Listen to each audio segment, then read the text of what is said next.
think for a moment about the mountains of waste we create. And then, well, the pressing need to power our world without relying on fossil fuels. Yeah.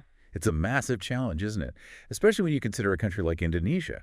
I mean, a sprawling archipelago, huge population. Absolutely. The sheer scale and, the complexity of Indonesia with all its islands and different communities, it really highlights why simple one-size-fits-all solutions just won't cut it. Right. And that's where the innovative approach of this Indonesian SME, comestoarra.com, becomes really interesting. Okay, comestoarra. So they're focusing on what they call a decentralized approach, tackling climate change, shifting to clean energy in Indonesia.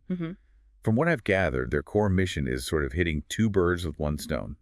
First, deal with those significant methane emissions from waste. Which are a huge problem. Yeah. And second, help Indonesia move away from its dependence on fossil fuels. Precisely. And they're doing this through two really interesting solutions they've developed.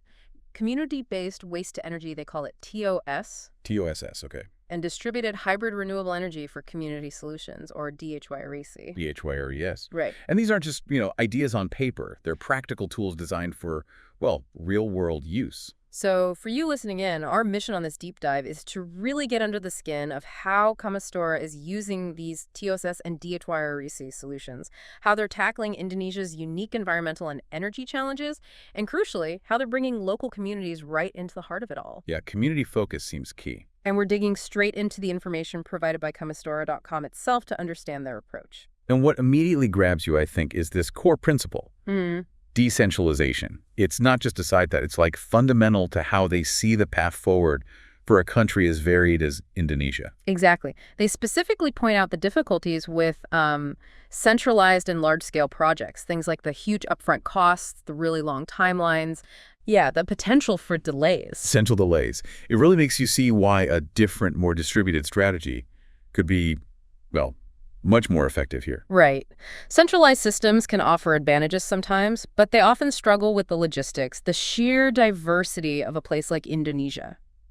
Comestoarra is proposing a real shift in thinking, something they've cleverly called the commutative law of algebra in decarbonization and energy transition. Okay, that sounds intriguing. Algebra and fighting climate change. Tell me more. Well, think of it through two key examples they give. The first is about waste. Okay. They explain that processing, say, 1 ton of organic waste at 1,000 different spots across Indonesia is essentially the same result as processing 1,000 tons at one massive landfill. 1 times 1,000 equals 1,000 times 1. Oh, okay, the commutative law, I see. But here's the crucial insight.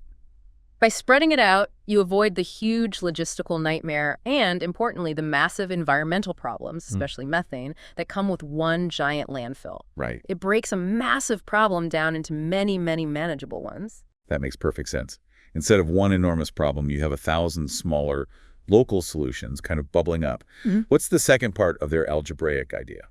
The second part looks at DHYRECS and the move towards electric vehicles. Right, the energy side. Yeah. They suggest that having just one 10-kilowatt charging station, maybe for battery swaps or EV charging, in 1,000 different locations could actually kickstart a green EV system powered by clean energy much faster than relying on a few huge centralized charging hubs. Interesting. Again, it's about creating widespread impact through a distributed network. So the core idea here is that by distributing the effort, you get a broader, maybe more resilient impact, especially in a place like Indonesia, geographically spread out like it is. Exactly. It's about empowering lots of local initiatives rather than depending on a few big ones. Precisely. And this thinking leads us straight to their first key solution, TOSS, the community-based waste-to-energy system. This is where that decentralized waste strategy really comes to life, on the ground. So practically speaking, what does TOSS actually involve? How does it turn community waste into energy? Well, the fundamental idea of TOSS is converting organic waste and biomass, things like food scraps, agricultural leftovers, into a solid renewable fuel. Okay, a fuel. And this is really important for two big reasons. One, it directly tackles those potent methane emissions that you get when organic waste just sits and decomposes in landfills. Right, stops the methane at the source. And two, it creates a direct alternative to using fossil fuels for energy. So it's not just waste disposal, it's resource creation. How does this solid fuel then generate power? So the solid fuel from TOSS can then be put through a process called gasification. Gasification, okay. Think of it as heating the fuel in a controlled way with limited oxygen to create a gas. That gas can then drive generators to make electricity. Right. And here's a really neat extra benefit. The stuff left over after gasification called biochar. Biochar. Yeah, biochar. It can actually capture and store carbon. So it's like a double win for reducing carbon in the atmosphere. Wow, that's incredibly smart. Deal with emissions at the source and capture more carbon during energy generation. Now, comestoarra mentions specific tech involved in TOSS. Let's look closer. They talk about a crusher machine. Yeah, the crusher machine. It's specifically designed to handle the kind of mixed waste you actually get. It uses a combination of cutting and hammering. Because waste isn't uniform, is it? Not at all. So this machine can process a wide variety of stuff. And importantly, it's designed to meet Indonesia's national standards for what's called RDF refuse-derived fuel. RDF. This basically means the processed waste meets certain quality standards so it can be used effectively and safely as fuel. They offer different models, different capacities from maybe 80, 100 kilos an hour up to 500, 800 kilos an hour. Quite a range. Yeah, and they give specs, power needs, prices starting around Rp 85 million. But what's really interesting, I think, is they also offer rental options. Oh, that's key for accessibility, surely. Absolutely. Makes it much more doable for smaller communities that might not have the big upfront capital. Minimum 6-month contract, it looks like. Okay. And then there's the pelletizer machine. What does that do? So the pelletizer takes the crushed material and forms it into pellets. Like little fuel nuggets. Exactly. Making it into pellets is really useful because you get a more uniform, energy-dense fuel. It's easier to handle, store, transport. Comestoarra points out their machine uses a flat die design, which is apparently good for handling the varied textures and moisture you find in waste. Makes sense. More reliable fuel. Right. Again, they mention it's pretty compact, easy to maintain, and you can adjust the pressure to make different sized pellets. Pricing for this starts at Rp 95 million. They also mentioned something called Get AE AR124 bioactivator. Sounds like a key ingredient. It really is. The Get ET AR124 bioactivator is crucial for the bio-drying stage of TOSS. Bio-drying. Yeah, basically a natural way to reduce the moisture in the organic waste. Really important to make gasification work efficiently. This bioactivator also helps get rid of smells and makes the material more consistent. Better fuel again, you buy it in 5-liter units. And along with that, the bio-drying box. Made of bamboo, they specifically say. Why bamboo? Yeah, interesting choice, right? The bamboo box is designed for aerobic biodrying, letting microbes break down the organic matter with oxygen, helping it dry out. Comestoarra says bamboo has natural enzymes that work well with their bioactivator, helping speed things up. Clever synergy. Seems like it.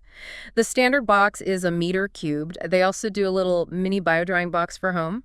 For individual households, maybe. Yeah, it looks like it. Much smaller, 30 centimeter cubed. And finally, as part of TOSS, the TOSS shelter. What's that about? The TOSS shelter is basically a pre-designed building, a modular facility based on Indonesian ministry guidelines. It seems to have 2 main parts. One for the community waste energy stuff we've been talking about. Right, the processing. And another section that can be used for small business purposes. This fits with regulations about processing waste where it's generated and also supports communities maybe supplying their fuel to bigger plants for co-firing. So it's like the hub for the whole local operation. Exactly. Seems the TOSS shelter is meant to be the central point for these local clean energy initiatives. It's listed as coming soon, though. Okay, that gives us a really clear picture of TOSS for local waste. Now, let's switch gears. The other key solution. DHY-RCS, Distributed Hybrid Renewable Energy for Community Solutions. What's the main problem this is trying to solve? Well, DHY-RCS really comes down to tackling 2 main challenges. First, the fact that renewables like solar and wind can be intermittent, right? Sun doesn't shine at night, wind doesn't always blow. The classic intermittency problem. Exactly. And second, the heavy reliance on diesel fuel, especially in rural and more remote parts of Indonesia. Diesel often has tricky supply chains, can be expensive. And not exactly clean. Definitely not. So DHY-RCS is about creating a more dependable and sustainable mix of energy for these areas. Okay, so how does it work? What's the core idea? The core idea involves using small-scale gasification fueled by the TOSS pellets we just discussed to either supplement or completely replace diesel in electricity generators. Linking the 2 systems. Precisely. But the hybrid part is key.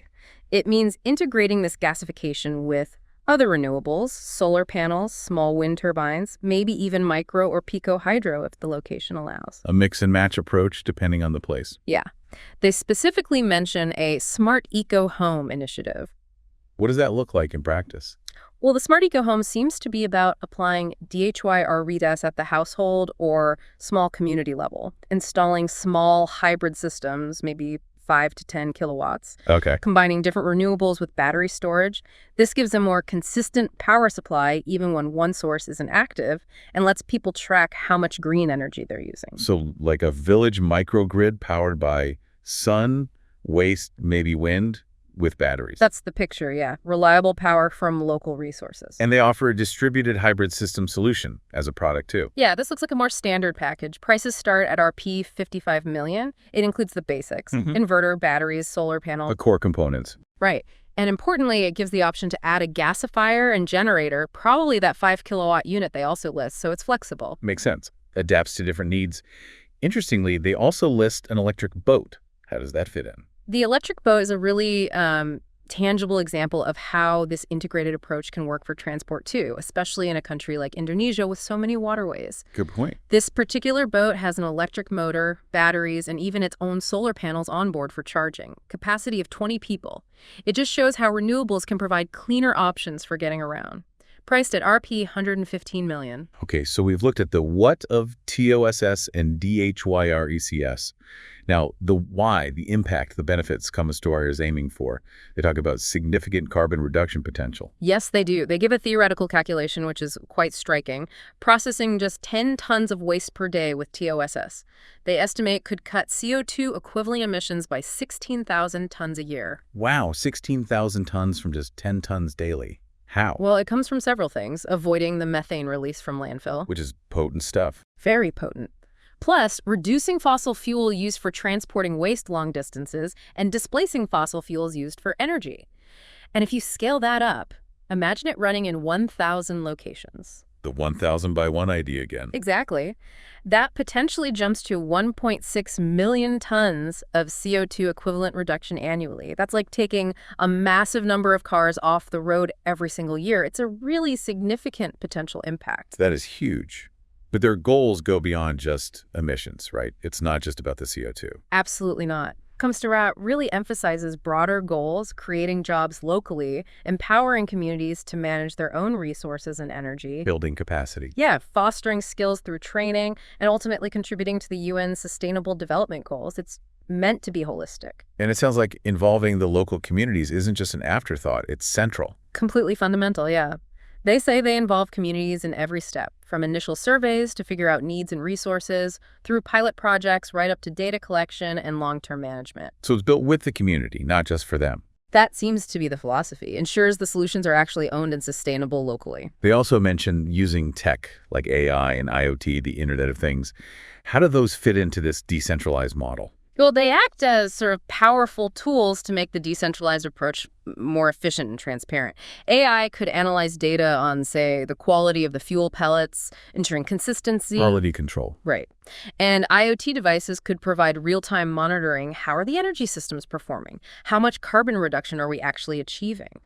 This data benefits everyone involved, local operators, government, investors, provides real insights. Transparency and tracking. Okay. Yeah. Now, for listeners who might be interested in the specifics, comestoarra offers quite a list of products and services beyond just the core TOSS and DHYRECS systems. Yes, definitely. In addition to the different sizes of crushers and pelletizers we talked about, they also offer mini gasifiers that's listed at RP 105 million, the bio-drying boxes, both sizes, and the Giway AR124 bioactivator as individual items. And it looks like they're not just selling hardware. Training and consulting, too. That's right. They have executive training programs covering, well, a whole range of topics: waste processing tech, public policy, business models for this stuff. Building the ecosystem. Seems like it. They also offer consulting, doing pre-feasibility and full feasibility studies for projects. Starting price is listed for those too. I also see they offer the industrial solid renewable fuel itself for sale. Yeah, RP 2 million per ton, minimum order 10 tons looks like. Specs given to 3,900, 4,200 kilo calc. And services like renting the crusher machine, handling biomass transport, even lab testing for the fuel. Exactly. Trying to cover the whole chain, it seems. Fuel blending tests, waste-to-energy operator services, co-firing studies. A lot of these are marked coming soon, suggesting they're still building out some offerings. Including a big energy transition and decarbonization training program. Yes, that looks quite comprehensive, covering everything from waste to policy. Also marked coming soon. Okay. Finally, it's always good to see who's backing these kinds of initiatives. Comestoarra lists quite a few partners and supporting organizations. Yes, it's an impressive list. It includes Indonesian government ministries, energy, environment SMEs. Key government support. Yeah, and academic institutions like Universitas Andalas here and Murdoch University internationally, big state-owned enterprises like Pupuk Surajaja and a PLN subsidiary. Significant players. Right. Plus other SMEs and international groups like the ASEM SMEs Eco Innovation Center. It shows pretty broad recognition and support across different sectors, I'd say. So to kind of wrap it all up, it really seems like Comestoarra is presenting a very compelling and innovative way to tackle these huge challenges. Climate change, energy transition specifically tailored for Indonesia, their focus on decentralized, community-driven solutions, turning waste into a resource, promoting renewables locally. It's quite noteworthy. Absolutely. Their approach holds, I think, significant promise, not just for cutting emissions, reducing fossil fuel dependence, but also for those really important social benefits empowering communities, creating local economic growth from the ground up. It really makes you think about the power of these distributed models, doesn't it? The idea that by enabling lots of smaller players, you can collectively achieve something really big. Yeah. And the fact that they're turning waste, often seen as just a problem, into a key part of the solution is particularly inspiring, I find. It certainly is, and it raises a really important question for you listening, I think. How could these kinds of models, focused on local resources, community engagement, how could they be adapted and maybe implemented in other regions, other places facing similar environmental and energy challenges around the world? Yeah, definitely something to think about. Food for thought. So if you are intrigued by Comestoarra's work and want to maybe explore their solutions further or discuss collaborations, you can get in touch. They have offices in Bandung and Candrang, Selatan. Right. The phone numbers are +62 22 250 6902 and +62 855 8700 084. Email is email protected. Okay. And they also mentioned a Jakarta showroom and shelter. That's in Tangerang, West Jakarta. The address is on their site, and the phone number there is +62 812 1890 0569. Good to have those details.